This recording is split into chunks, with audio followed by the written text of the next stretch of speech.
La muerte de Medusa tomó apenas 3 segundos, el tiempo que tarda una espada en cortar un cuello. Pero su transformación en monstruo había sido mucho más lenta, una agonía que duró años, cada día perdiendo algo más de lo que alguna vez fue. Perseo sostuvo su cabeza en alto como trofeo. Los hombres celebraron. Otro monstruo eliminado, otra amenaza destruida. Nadie preguntó cómo había llegado a existir ese monstruo. Nadie quiso saber. Y esta es esa historia.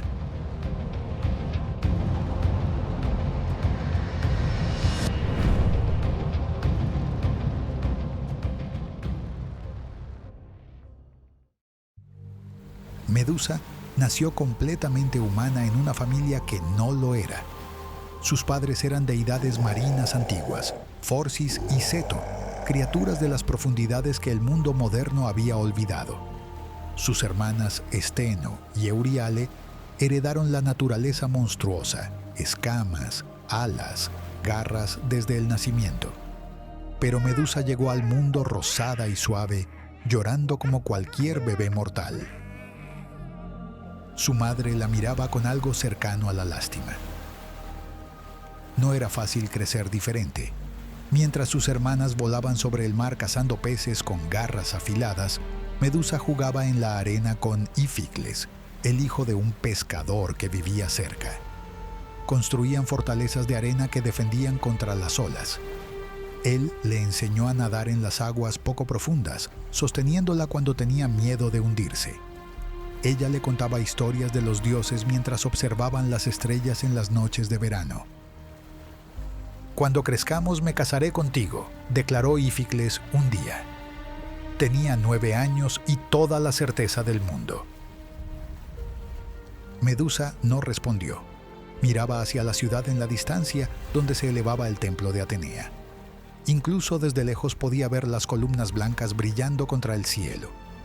Algo en su interior respondía a esa visión, un llamado que no sabía nombrar todavía.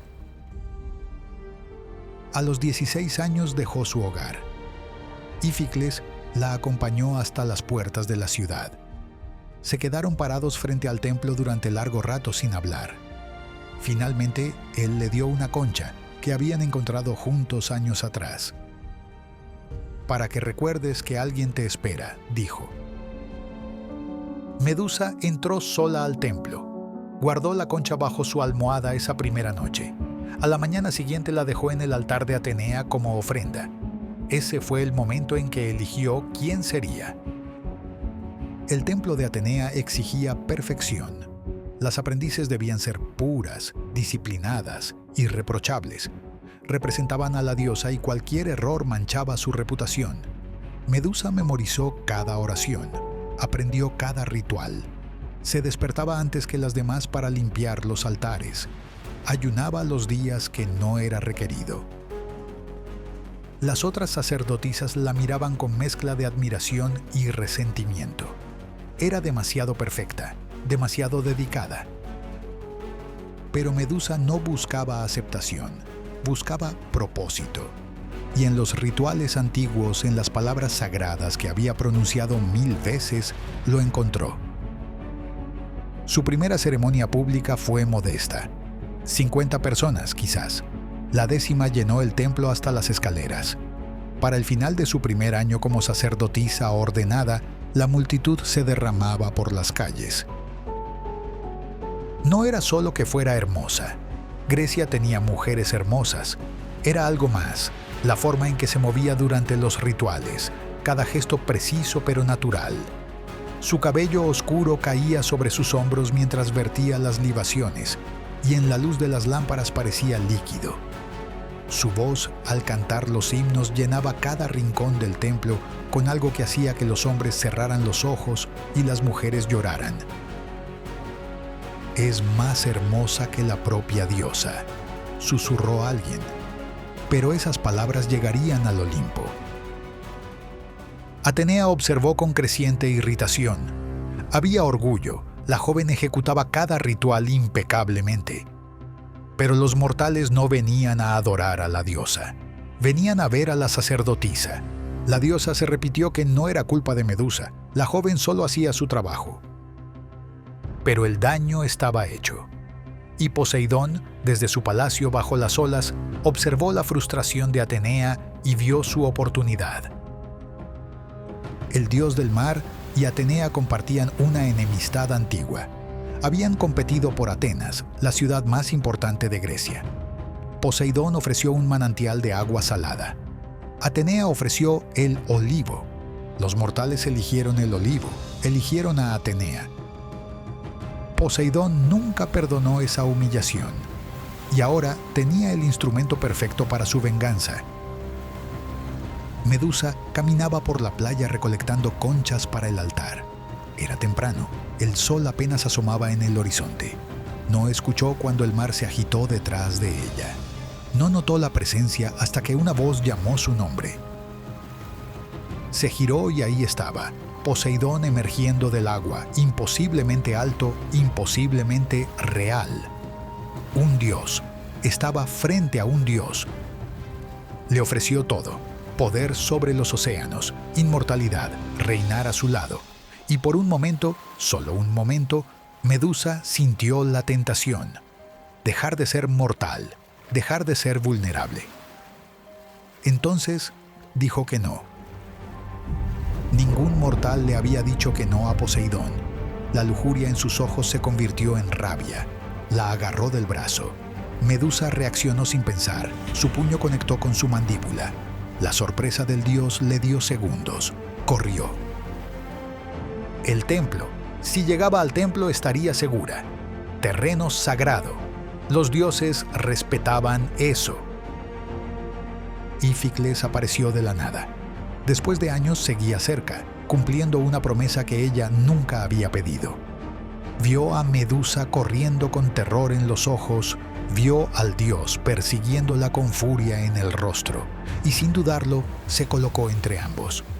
No tenía armas, no tenía poder, solo tenía un cuerpo mortal y la decisión de usarlo. Poseidón no se molestó en hablar.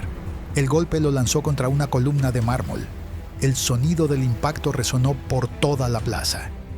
Íficles cayó y no se movió más. Medusa escuchó ese impacto brutal, pero no se detuvo. No podía detenerse. Sus pies golpeaban las piedras mientras corría hacia el único lugar donde pensó que estaría segura. Subió las escaleras del templo. Atravesó las puertas. Se arrodilló ante la estatua de Atenea con las manos temblorosas, rogando protección, recordándole a la diosa cada sacrificio que había hecho, cada voto que había mantenido. Las puertas del templo se abrieron de golpe detrás de ella. Poseidón entró al santuario como tormenta. El terreno sagrado no lo detuvo. La presencia de Atenea no lo detuvo. Nada lo detuvo. En el altar mismo de la diosa, sobre las piedras donde Medusa había realizado 1000 rituales perfectos, el dios tomó por la fuerza lo que ella había negado. Cuando terminó, se marchó sin mirar atrás. Su venganza estaba completa. No solo había ultrajado a la sacerdotisa más devota de Atenea, había profanado el templo que la diosa más valoraba por su pureza. Cada piedra sagrada ahora testigo de su triunfo. Medusa permaneció en el suelo del templo durante horas. El cuerpo le dolía de formas que no tenía palabras para describir, pero el dolor físico era nada comparado con lo que sentía por dentro. Ella había hecho todo correctamente.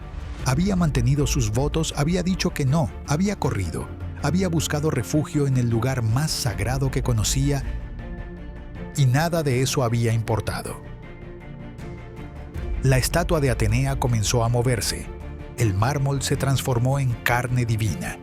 La diosa descendió de su pedestal con un susurro de túnicas blancas. Medusa levantó la vista y por un momento sintió esperanza atravesando el trauma. Su diosa había venido, la consolaría, la protegería. Le diría que no era su culpa. Pero los ojos de Atenea ardían con furia fría. La diosa habló y cada palabra cayó como piedra sobre Medusa. Su belleza había provocado esto. Sus rituales demasiado perfectos habían desviado a los hombres del verdadero camino de la virtud. Su presencia había atraído miradas que debían ser solo para la diosa. Si hubiera sido más humilde, más discreta, si no hubiera permitido que su cabello cayera así durante las ceremonias, si no hubiera cantado con esa voz que hipnotizaba a las multitudes, nada de esto habría sucedido. El templo seguiría puro. El honor de Atenea permanecería intacto. Medusa intentó hablar, intentó explicar que ella no había pedido nada de eso, que solo hacía su trabajo, que Poseidón la había forzado. Pero las palabras se quedaron atrapadas en su garganta. El trauma las había estrangulado. La diosa pronunció su castigo, y Medusa sintió cómo comenzaba la transformación. Fue lento, dolorosamente lento. Su piel comenzó a endurecerse, las células cambiando una por una. Sintió cómo se volvía áspera, escamosa, del color de la enfermedad. Sus manos perdieron la suavidad. Sus brazos se cubrieron de una textura que no era humana. Y entonces llegó el momento más terrible, su cabello. Cada hebra comenzó a moverse por cuenta propia. El cosquilleo se convirtió en algo vivo, algo que se retorcía contra su cuero cabelludo. Medusa llevó las manos a su cabeza y sintió bajo sus dedos no pelo, sino cuerpos fríos y escamosos. Las serpientes siseaban mientras nacían de donde antes crecía su cabello hermoso. Podía sentir cada una de ellas conectadas a ella, parte de ella, moviéndose con voluntad propia. Atenea desapareció. Dejó a Medusa sola en la oscuridad del templo, transformándose en la criatura que castigaría su belleza para siempre. Las horas pasaron. Medusa lloró hasta que no le quedaron lágrimas. Se acurrucó en un rincón del templo, aterrorizada de su propio cuerpo, sintiendo las serpientes moverse en su cabeza, viendo sus manos que ya no eran manos humanas. Afuera, Íficles finalmente recuperó la conciencia. El dolor en su cabeza era cegador. Le tomó varios minutos recordar qué había pasado. Medusa, Poseidón, el golpe. Se levantó tambaleándose. Escuchó sollozos viniendo del templo. Reconoció esa voz. Entró cojeando, una mano presionada contra su cabeza herida. La encontró acurrucada en las sombras, temblando. Íficles dio un paso hacia ella. La voz de Medusa salió quebrada, desesperada. Le rogó que no se acercara, que se fuera, que no la mirara, que por favor, no diera un paso más. Pero Íficles nunca había sabido cuándo alejarse de ella. Durante todos esos años había esperado. Había permanecido cerca incluso cuando ella eligió el templo sobre él. No iba a abandonarla ahora cuando más lo necesitaba. Caminó hacia donde estaba acurrucada en la oscuridad. Extendió la mano hacia su hombro para consolarla. Una de las serpientes atacó. Los colmillos se hundieron en su muñeca. Íficles gritó de dolor y sorpresa. Medusa se giró por instinto al escuchar ese grito. No pensó, solo reaccionó. Sus ojos, esos ojos que ahora llevaban la maldición, se encontraron con los de Íficles. La petrificación comenzó inmediatamente. Subió desde sus pies como hielo conquistando carne. Íficles sintió cómo sus piernas dejaban de responderle, cómo la rigidez escalaba por sus muslos, su torso, su pecho. Intentó mover los brazos, pero ya eran piedra. Intentó hablar, pero su mandíbula se había congelado. Solo sus ojos permanecieron vivos hasta el último segundo, mirando a Medusa con preocupación. No con miedo, no con horror, con preocupación por ella. Medusa se lanzó hacia él. Abrazó la piedra fría que había sido su mejor amigo. Las serpientes en su cabeza siseaban y se retorcían, pero ella no les prestaba atención. Presionó su rostro contra el pecho petrificado de Íficles y gritó. Gritó con toda la agonía que llevaba dentro. Gritó por lo que le habían hecho, por lo que acababa de hacer, por la injusticia de todo. Ese grito atravesó las paredes del templo, resonó por las calles de Atenas, despertó a familias enteras. Todos escucharon ese sonido de dolor absoluto rasgando la noche. Y cuando Medusa finalmente se quedó sin voz, sin lágrimas, sin nada más que dar, supo que no podía quedarse. No podía permitir que nadie más la mirara. No podía matar a nadie más. Se escapó antes del amanecer, dejando atrás el templo que había amado, la ciudad que había servido y la estatua del único hombre que la había amado sin pedir nada a cambio. Pero la ciudad despertaba temprano. Un panadero que abría su negocio la vio pasar corriendo por la calle. Sus ojos se encontraron por un instante. El hombre se convirtió en piedra a mitad de un paso, la mano todavía extendida hacia la puerta de su tienda. Una mujer que salía a buscar agua gritó al ver la criatura. Medusa giró la cabeza instintivamente hacia el grito. La mujer quedó petrificada con la boca abierta, el terror congelado en mármol para siempre. Medusa comenzó a correr con los ojos cerrados. Tropezaba, caía, se levantaba. Mejor ciega que asesina. Para cuando llegó a las afueras de la ciudad, 7 personas habían quedado convertidas en estatuas marcando su camino de escape. 7 personas que solo tuvieron la mala suerte de cruzarse con ella. Se formaron grupos de caza esa misma mañana. Hombres valientes armados con espadas y lanzas que juraban traer de vuelta a la Gorgona muerta o viva. Los encontraron 3 días después en las colinas, todos petrificados. Algunos con expresiones de valentía, otros con terror absoluto. Ninguno había tenido oportunidad. Medusa siguió huyendo hasta que no quedó civilización. Caminó durante semanas hacia tierras que habían sido abandonadas siglos atrás. Allí encontró ruinas antiguas, donde la vegetación había reclamado lo que alguna vez fueron templos y plazas. Se escondió entre esas piedras caídas. Los primeros meses fueron los más duros. Cazaba de noche, ratas, conejos, cualquier cosa que se moviera. Bebía agua de lluvia acumulada en las piedras rotas. Dormía acurrucada en rincones oscuros, despertando con pesadillas donde veía el rostro de Íficles convertirse en piedra una y otra vez. El primer año dejó de hablar. No tenía a nadie con quien hablar. Su voz se oxidó con el desuso. El segundo año dejó de recordar cómo se sentía el sol en piel humana. Se movía solo en la oscuridad. El tercer año se dio cuenta de que ya no soñaba con ser humana otra vez. Solo soñaba con estar sola, con que nadie más viniera a morir por su culpa. Pero una tarde, persiguiendo un conejo entre las ruinas, movió una piedra grande y encontró algo debajo. Un busto antiguo cubierto de tierra y raíces.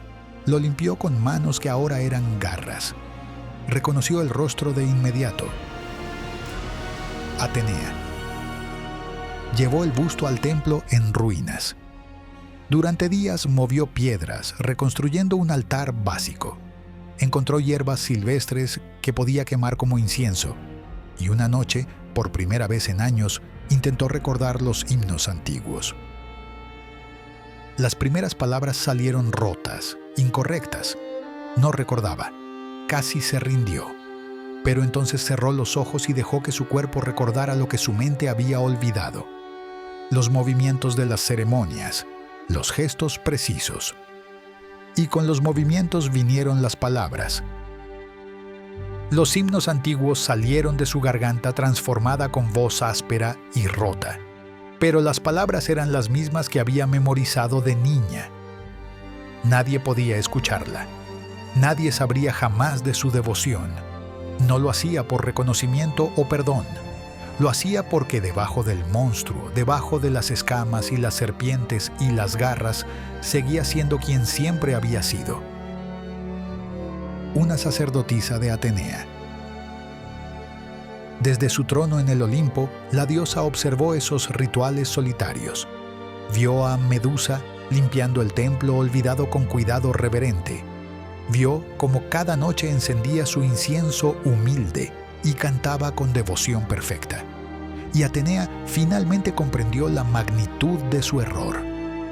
Medusa nunca había tenido vanidad, nunca había buscado la atención, solo había sido excelente en su servicio y por eso había sido castigada. Pero las maldiciones divinas no se deshacen, ni siquiera cuando la diosa que las pronunció se arrepiente. Los guerreros seguían viniendo, buscaban gloria matando al monstruo. Medusa los escuchaba llegar y se escondía en lo más profundo de las ruinas, esperando que se fueran. Pero siempre la encontraban, y cuando la encontraban, ella se defendía. El jardín de estatuas alrededor del templo crecía cada año. Perseo llegó en una noche sin luna. Joven, ambicioso, equipado con regalos de los dioses, llevaba el escudo de Atenea pulido hasta brillar como espejo, sandalias aladas de Hermes, una espada curva de Hefesto que podía cortar cualquier cosa. Los dioses mismos habían conspirado para darle la victoria. Medusa lo escuchó entrar a su territorio. Su lado animal emergió, otro invasor más. Se movió silenciosamente entre las sombras del templo que había cuidado todos esos años, preparándose para atacar desde atrás como había aprendido a hacer. Entonces vio el escudo que llevaba, la égida de Atenea, el símbolo sagrado que había adorado toda su vida. Y por primera vez en años, Medusa recordó quién había sido antes del monstruo. Recordó a la niña que miraba las columnas blancas brillando contra el cielo. Recordó a la sacerdotisa que cantaba himnos con voz clara. Recordó a la mujer que dijo no porque creía que los lugares sagrados significaban algo. La égida brillaba en la oscuridad. Atenea se la había dado a este guerrero. Su diosa había enviado a alguien a matarla. Después de todo, después de los años de devoción solitaria, después de los rituales que nadie vería, después de mantener vivo el templo olvidado, Atenea todavía quería que muriera. Medusa bajó las manos, dejó de moverse. El escudo pulido reflejó su imagen como espejo perfecto. Perseo vio el monstruo detrás de él. Giró. La espada divina cortó el aire. La cabeza de Medusa cayó sobre las piedras del altar que había reconstruido con sus propias manos. No hubo dolor, solo el fin. Su sangre se derramó sobre el altar, y de esa sangre brotó vida. Primero Crisaor, el guerrero de espada dorada. Luego Pegaso, un caballo alado que emergió de la herida brillando blanco puro contra la oscuridad. La criatura extendió sus alas y voló hacia el cielo nocturno, majestuoso y libre. Todo lo que Poseidón le había robado a Medusa renació en esa forma perfecta. Toda la pureza que le habían quitado, de vuelta al mundo. Perseo tomó la cabeza con cuidado, evitando sus ojos incluso en la muerte. La llevó a Atenea como había prometido. La diosa recibió la cabeza de su antigua sacerdotisa en silencio. La fijó en el centro de su égida, el escudo sagrado que llevaría por toda la eternidad. No la colocó allí como trofeo de un monstruo vencido. La fijó como recordatorio de un error que nunca podría corregir. Los mortales celebraron. Otro héroe, otra victoria, otro monstruo eliminado del mundo. Pero la verdad era más simple y más cruel. Medusa había sido una joven que dijo no cuando se esperaba que dijera sí, que corrió cuando se esperaba que se sometiera, que mantuvo su devoción cuando se esperaba que renegara. Y por eso la violaron, la maldijeron, la convirtieron en monstruo, la cazaron, la mataron.